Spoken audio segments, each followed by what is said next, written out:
Agent 116 को हाजिर किया जाए 3 घंटे के अंदर, जहाँ कहीं भी हो, जिस हालत में। एजेंट 116 कहाँ है? लेकिन तुम कौन हो? मैं गोपाल, एजेंट 116। तुम? गन मास्टर G9 जहां भी हो उसका पता लगाओ। जैसे भी हो 1 घंटे के अंदर G9 मेरे सामने होना चाहिए। ऊपर भी मौत है और नीचे भी। बचने का सिर्फ एक रास्ता है। मेरे सवाल का सही जवाब दो। कोई जल्दी। तुम्हें शायद G9 की बजाय गोपी नाम ज्यादा अच्छा लगता है। मुझे इस मुलाकात का काफी दिनों से इंतजार था। दोस्तों, आज हम एक ऐसे सिनेमेटोग्राफर, प्रोड्यूसर, डायरेक्टर की बात करेंगे जो इन सब कामों के साथ साथ फिल्मों में स्पेशल इफेक्ट देने में भी माहिर थे।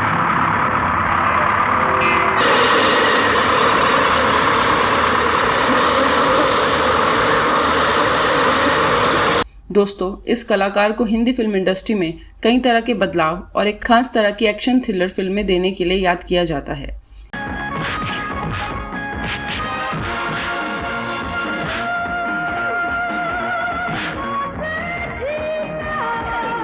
इन फिल्मों ने हिंदी सिनेमा इंडस्ट्री को कई बड़े कलाकार दिए। तुमसे ओ हसीना कभी मोहब्बत न मैंने करनी थी, मगर मेरे दिल ने मुझे। जिस तरह की एक्शन थ्रिलर और स्पेशल इफेक्ट वाली फिल्में सिर्फ हॉलीवुड में ही बनती थी। फिर उसके गाल लाल जैसे चढ़ता सूरज, गर्दन नीचे जैसे चंपा की डाली, फिर उसके पैर का अंगूठा जमीन को खुरेचता मानो धरती से। उस तरह की फिल्मों को लगभग ना के बराबर बजट में इस फिल्मकार ने ना सिर्फ बनाकर दिखाया, बल्कि पब्लिक ने उन्हें सुपरहिट भी बनाया।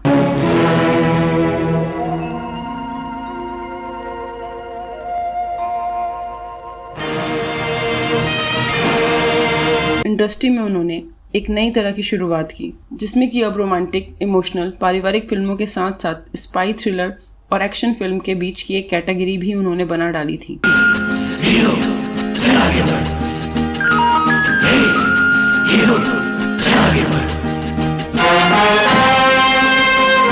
तो दोस्तों, हम जानेंगे रविकांत नागाइच की फिल्मी यात्रा के बारे में। कितने सपने, कितने अरमान लाया हूँ मैं, देखो ना।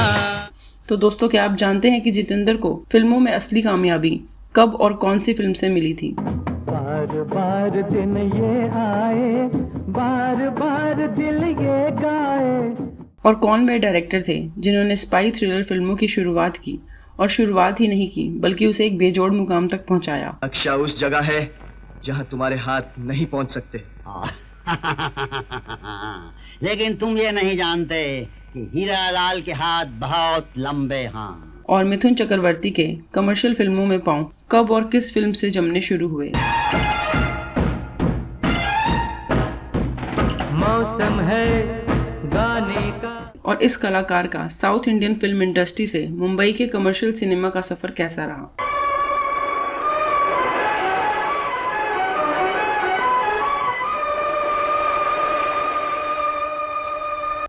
और क्यों आलोचक उन्हें हॉलीवुड फिल्मों और पश्चिमी संगीत की हर बेहतरीन फिल्म और धुन को हूबहू कॉपी करके हिंदी फिल्मों में इस्तेमाल करके प्रसिद्धि बटोरने वाला बताते हैं? और क्यों उनके कुछ आलोचक उन्हें 1-2 फिल्मों को छोड़कर एक बी ग्रेड का फिल्मकार मानते हैं? अरे गुरु, कहाँ जा रहे हो? जरा मेरी बात तो सुनो।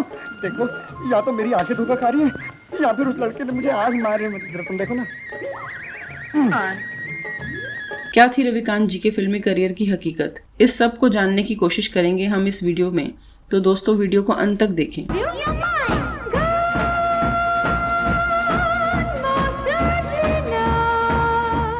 और रहे हमारे साथ इस सफर में।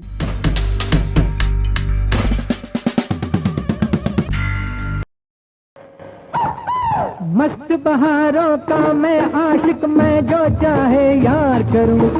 नमस्कार दोस्तों, मैं हूं आपकी दोस्त और होस्ट कल्पना, और आप देख रहे हैं आपका अपना चैनल द राइजिंग बॉलीवुड। दोस्तों, रविकांत जी ने अपने करियर की शुरुआत एक असिस्टेंट सिनेमेटोग्राफर के तौर पर की, लेकिन वह ट्रिक फोटोग्राफी के मास्टर थे। रविकांत नागाइच का जन्म 5 जुलाई 1931 को अतरौली, अलीगढ़ के पास उत्तर प्रदेश में हुआ था। वह एक ब्राह्मण परिवार से आते थे और उनका शुरुआती जीवन साधारण सा था। जैसा कि पूरे ही हिंदुस्तान में उस वक्त ब्रिटिश राज था और वह एक मध्यम वर्गीय परिवार से ताल्लुक रखते थे। रविकांत जी ने अपने फिल्मी करियर की शुरुआत तेलुगु इंडस्ट्री से की थी, जहां पर वह असिस्टेंट कैमरामैन हुआ करते थे। उन दिनों तमिल, तेलुगु और हिंदी फिल्म इंडस्ट्री में मैथोलॉजिकल फिल्म्स या पौराणिक फिल्मों का खूब बोलबाला था और इस तरह की फिल्में जनता के बीच खूब पसंद की जाती थीं। इन फिल्मों की एक खास बात होती थी कि फिल्मों में कुछ इस तरह के सीन होते थे जो कि बिना स्पेशल इफेक्ट के पूरे नहीं किए जा सकते थे और यही स्पेशल इफेक्ट इन फिल्मों की जान हुआ करते थे और जनता इन स्पेशल इफेक्ट और फिल्मों के भव्य सेट और कलाकारों के कॉस्ट्यूम के लिए ही फिल्मों को देखना पसंद करती थी। और इसी मुश्किल भरे काम को करने के लिए रविकांत जी जैसे कलाकार ने बिना किसी टेक्निकल जानकारी के इस तरह के इफेक्ट्स पर अपनी महारत हासिल कर ली थी। सागर को इन हाथों से उलझकर सुखा दूं, पृथ्वी को उठाकर आसमान पर रख दूं, बोलो क्या चाहते हो। जब भी इस तरह के सीन होते थे तो रविकांत जी को ही याद किया जाता था। एन.टी. रामाराव की फिल्म श्री सीताराम कल्याणम, श्री कृष्ण अभिमन्यु युद्धम, वीर केसरी और वीर अभिमन्यु जैसी साउथ की फिल्मों में उनके किए गए कामों को लोगों ने बहुत पसंद किया और साउथ इंडस्ट्री ही नहीं, हिंदी फिल्म इंडस्ट्री में भी उनके चर्चे शुरू हो गए और यह वह दौर था जब हिंदी फिल्म इंडस्ट्री में भी काफी पौराणिक फिल्में बना करती थी। ओ जग के पालनहार तेरा, खेल है निराला तेरा, खेल। साउथ की फिल्मों में इफेक्ट देने के बाद उन्होंने हिंदी फिल्मों का रुख किया और हिंदी फिल्मों में सिनेमेटोग्राफर और स्पेशल इफेक्ट देना शुरू किया और लगभग इसी वक्त जब हॉलीवुड में जेम्स बॉन्ड की फिल्में अपने चरम पर थी, इयान फ्लेमिंग का यह कैरेक्टर हॉलीवुड में धूम मचा रहा था। डॉक्टर नो, गोल्ड फिंगर और थंडरबॉल्ट जैसी फिल्में जेम्स बॉन्ड के कैरेक्टर को एक अलग ही मुकाम पर पहुंचा चुकी थी।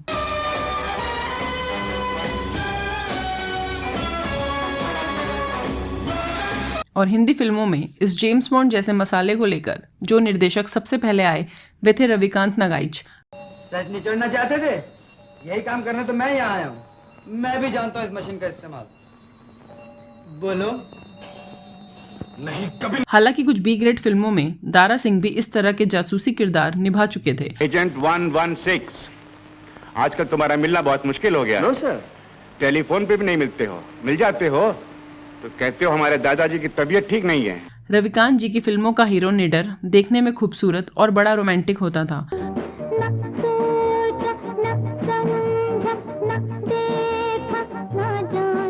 जिसे हम लार्जर देन लाइफ भी कह सकते हैं और दर्शकों को पता होता था कि यह जासूस सब पर भारी पड़ेगा।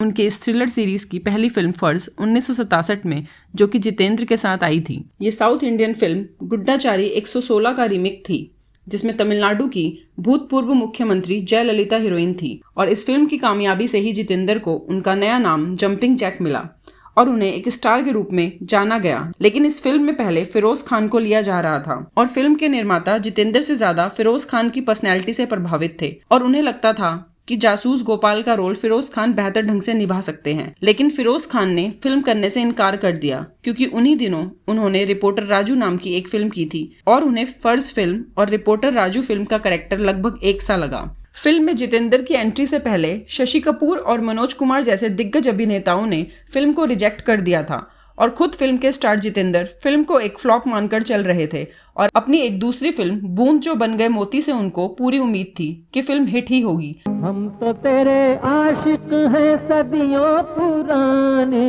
हम तो तेरे आशिक। इस फिल्म की सफलता के बाद रविकांत जी ने जितेंद्र और मुमताज के साथ अगले ही साल जिगरी दोस्त फिल्म बनाई। मेरे देश में हो, मेरे देश में, मेरे देश, जो कि एक कन्नड़ फिल्म का रीमेक थी। फिल्म में जितेंद्र डबल रोल में थे। कौन हो तुम? बड़ी अजीब बात है कि हम दोनों एक जैसे हैं। बाबूजी। और जितेंद्र के शहरी और गांव के किरदार की आपस की भूल भुलैया लोगों को खूब पसंद आई। तेरे दिल में क्या है? उनकी अगली फिल्म राजेश खन्ना के साथ फिल्म द ट्रेन आई। लुट गया मान के दिल का कहा, मैं कहीं का ना रहा। फिल्म बॉक्स ऑफिस पर बहुत बड़ी हिट रही। मेरी जहाँ मैंने कहा, मेरी जहाँ तूने सुना, मेरी जहाँ मैं। इस फिल्म को राजेंद्र कुमार ने को प्रोड्यूस किया था। किस लिए मैंने प्यार किया, दिल को यूं ही बेकरार। फिल्म की हीरोइन नंदा ने राजेश खन्ना का नाम फिल्म के लिए सुझाया था।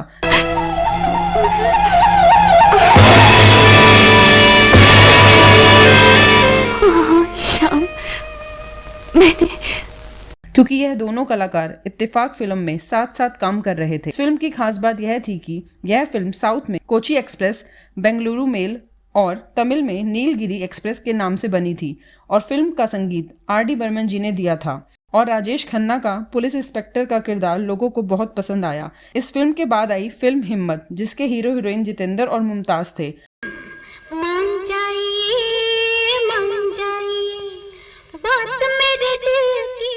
और उसके बाद फिल्म हसीनों का देवता, जिसके हीरो संजय खान और हीरोइन रेखा थी। काले बालों वाले कहते हैं मुझको हसीनों का देवता। इन फिल्मों से रविकांत जी की एक अलग सी पहचान बनती जा रही थी। उनकी अगली फिल्म प्यार की कहानी आई,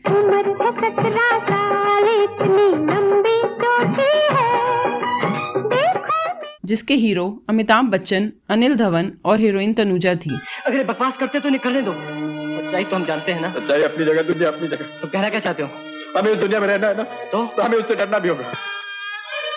तो सारा दोष। लेकिन इस फिल्म में पहले विनोद खन्ना और जितेंद्र थे, लेकिन उस वक्त फिल्म संगठन के फिल्मों में काम करने के नंबर की एक सीमा थी, इसलिए विनोद खन्ना और जितेंद्र को फिल्म छोड़नी पड़ी और फिर फिल्म में अनिल धवन की एंट्री हुई, जिन्होंने जया भादुड़ी के साथ दोस्ती निभाते हुए अमिताभ बच्चन को फिल्म के लिए डायरेक्टर रविकांत जी को रिकमेंड किया। यह फिल्म भी एक तमिल फिल्म जिसके स्टार शिवाजी गणेशन थे, उसी का रीमेक थी और फिल्म का एक गीत कोई और दुनिया में तुम सा हंसी है, में तुम सा हंसी है, नहीं है, नहीं है।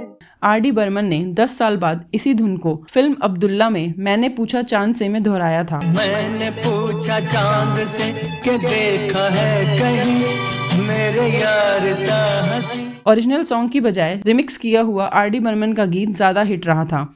फिल्म की ऑडियंस फिल्म में फर्ज और जिगरी दोस्त और द ट्रेन जैसे एक्शन देखने आई थी, लेकिन फिल्म में उन्हें वैसा कुछ भी नजर नहीं आया और फिल्म का दुख भरा अंत लोगों को पसंद नहीं आया। हालांकि बाद में प्रोड्यूसर्स ने इसे चेंज कर दिया, लेकिन तब तक फिल्म एक बड़ी फ्लॉप साबित हुई। रविकांत जी की अगली फिल्म थी राजेश खन्ना के साथ मेरे जीवन साथी, और राजेश खन्ना जो उस वक्त बहुत बड़े स्टार बन चुके थे। ओ मेरे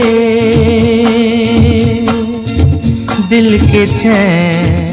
फिल्म में राजेश खन्ना, किशोर कुमार और R.D. बर्मन की त्रिमूर्ति ने जबरदस्त काम किया था। दीवाना दीवाना करके छोड़ोगे लगता। और फिल्म की हीरोइन तनुजा से पहले साधना, वहीदा रहमान और हेमा मालिनी को इस रोल के लिए सोचा गया था। चला जाता हूँ किसी की धुन में धड़कते दिल के, पर बात पैसों पर अटक गई और रोल तनुजा को मिला। फिल्म में सुजीत कुमार का रोल पहले विनोद खन्ना करने वाले थे और फिल्म का ओरिजिनल नाम शिल्पकार था,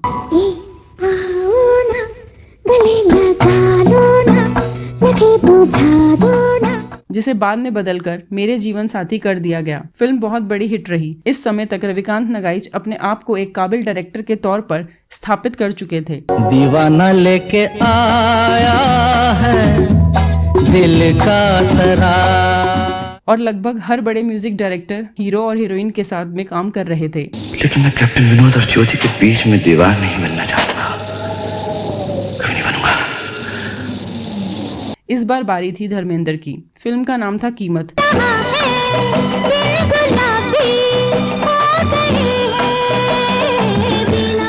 यह फिल्म एक बार फिर एक स्पाई थ्रिलर थी।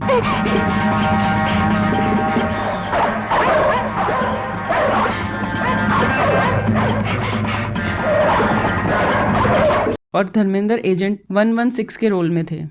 मिस्टर गोपाल, मेरा ये पैलेस टापू के बीच में है और टापू के दूसरे किनारे पर पहुंचने के लिए सिर्फ 10 मिनट चाहिए। और फिल्म की हीरोइन रेखा अपने करियर के शुरुआती ग्लैमरस रोल में नजर दिल के सौदागर दिल का सौदा करेंगे। फिल्म ने बॉक्स ऑफिस पर धमाल मचा दिया। मैंने तो पानी पिया था, ये क्या हो गया, ये क्या हो गया। इसके बाद रविकांत नगाइच ने फिरोज खान के साथ जुगलबंदी की। हाँ, उस दिन तुमने बहुत बड़ी गलती की, जो मुझे मरा हुआ समझकर छोड़ा है। और फिल्म काला सोना लाए। फिल्म का बेस हॉलीवुड की वेस्टर्न क्लासिक फिल्मों से लिया गया था।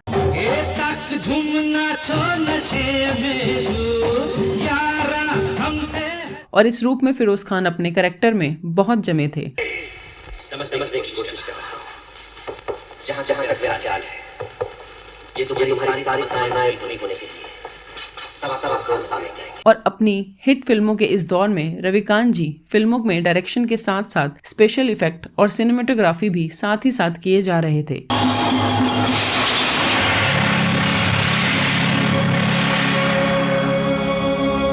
रविकांत जी की कुछ साधारण फिल्मों में रानी और लाल परी जादू टोना रही। इन फिल्मों में उन्होंने अपने स्पेशल इफेक्ट से दर्शकों को बांधने की कोशिश की, पर फिल्मों की कहानियां और संगीत इतना दमदार नहीं था।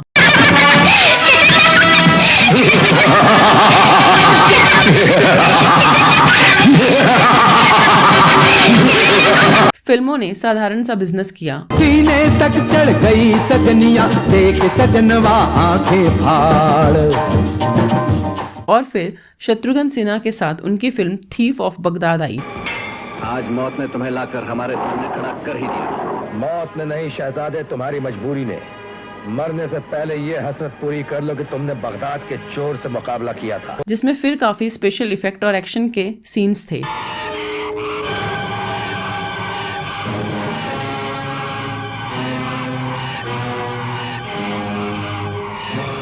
फिल्म बॉक्स ऑफिस पर कुछ खास नहीं कर पाई।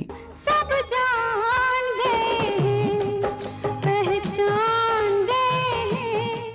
और सन 1969 में मिथुन चक्रवर्ती की फिल्म सुरक्षा आई। फिल्म साधारण से बजट पर बनी थी और इस बार मिथुन चक्रवर्ती एजेंट गोपी के किरदार में थे। गोपी, गन मास्टर G9, खतरनाक, चालाक। फिल्म की हीरोइन रंजीता थी। मैंने प्यार किया तो ठीक किया, इजहार किया। फिल्म में पहली बार मिथुन चक्रवर्ती और बप्पी लहरी की जोड़ी बनी थी। जाने कितनों का बुरा हाल करोगी, जिसे चाहोगी उसे निहाल करोगी। जिसने बाद में चलकर बड़ी हिट फिल्में दी। इस फिल्म में तेज सप्रू ने डेब्यू किया था, जिनके पिताजी DK सप्रू हिंदी फिल्मों के बहुत बड़े कैरेक्टर आर्टिस्ट थे। फिल्म कई मायनों में अनोखी थी। दिल था अकेला अकेला, साथी मिला। मिथुन चक्रवर्ती जो कि कमर्शियल फिल्मों में अपना पांव जमाने की कोशिश कर रहे थे, और यह फिल्म उनके करियर के लिए बहुत बड़ा रोल रखती है। गन मास्टर G9 के कैरेक्टर को लोग आज भी याद रखते हैं। इस फिल्म की श्रृंखला में दूसरी फिल्म वारदात आई। ना तो है मेरी। इस फिल्म ने भी बॉक्स ऑफिस से बहुत अच्छा बिजनेस किया। ये प्लेन हमारे लिए है? जी नहीं, मेरे लिए है। क्या मतलब? मैं उस जगह जा रहा हूँ जहाँ टिड्डियों का हमला होने वाला है। लो, मेरी पीठ पे लगा दो। इस फिल्म के बाद डायरेक्टर रविकांत जी ने 8 से 10 फिल्मों को डायरेक्ट किया, लेकिन उन्हें वह कामयाबी नहीं मिल पाई जो वारदात जैसी फिल्मों तक उन्हें मिली थी। मेरा दिल मुझसे यही कहता है, तुम्हें पहले भी कहीं देखा है।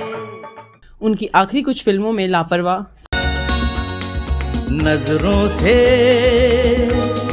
सबकी बचाया, साहस, रक्षा, शपथ, हुस्न भी आप है, इश्क भी आप है, तरकीब थी। पलकों के पीछे से दिल के बगीचे में चुपके से आया कोई चोर। रविकांत जी की आखिरी डायरेक्ट की फिल्म ड्यूटी थी। तुम जिसे चाहो अपना बनाना, तुम जिसे चाहो, जिसके हीरो गोविंदा थे। इस फिल्म को सन 1986 में डायरेक्ट करने के बाद रविकांत मिथुन चक्रवर्ती के साथ एक बड़ी फिल्म बनाने की योजना बना रहे थे, लेकिन उनकी असमय मृत्यु से यह फिल्म कभी नहीं बन पाई। रविकांत जी की फिल्मों के क्रिटिक्स उनकी लगभग हर फिल्म को किसी न किसी हॉलीवुड फिल्म का रीमेक बताते हैं।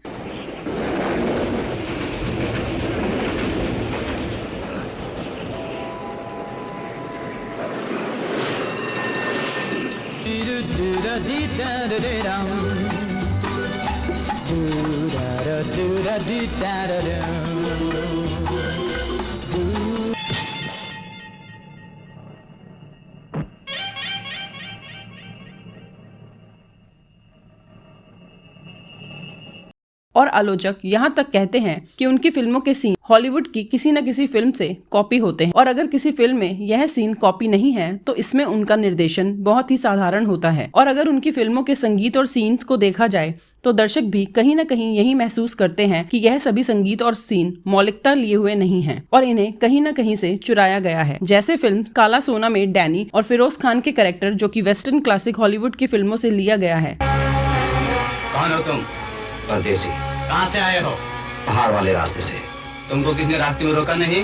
रोकने की कोशिश की, लेकिन वो उस दुनिया से जा चुके हैं। और डैनी को नेटिव रेड इंडियन दिखाया गया है। सुन सुन कसम से लागो तेरे कदम से न उलझ रे हमसे। लेकिन इस फिल्म का कोई भी कैरेक्टर हिंदुस्तान में एग्जिस्ट नहीं करता है, लेकिन फिर भी इस देसी और विदेशी खिचड़ी में रविकांत जी कुछ ऐसा तड़का लगा देते थे कि दर्शकों ने उनकी फिल्मों को ज्यादा पसंद ही किया है। अगर रविकांत जी के परिवार की बात की जाए तो उनके 2 पुत्र थे, जिसमें से एक अंशुल अमेरिका में सेटल्ड है और उनके छोटे बेटे साउथ इंडियन फिल्म इंडस्ट्री में सिनेमेटोग्राफर हैं। रविकांत जी की 6 जनवरी 1991 को मुंबई में मृत्यु हो गई, लेकिन उनकी कुछ खास फिल्में आज भी दर्शकों के जहन में हैं और उन फिल्मों के कुछ खास चरित्र आज भी लोग याद करते हैं। तो दोस्तों, आपको हमारा रविकांत जी पर बनाया यह वीडियो कैसा लगा, इसके बारे में हमें कमेंट बॉक्स में जरूर बताएं। और अगर आपके पास इस विषय से जुड़ी अन्य कोई जानकारी है तो वह भी हमें जरूर बताएं। अब दीजिए अपनी दोस्त और होस्ट कल्पना को इजाजत। नमस्कार।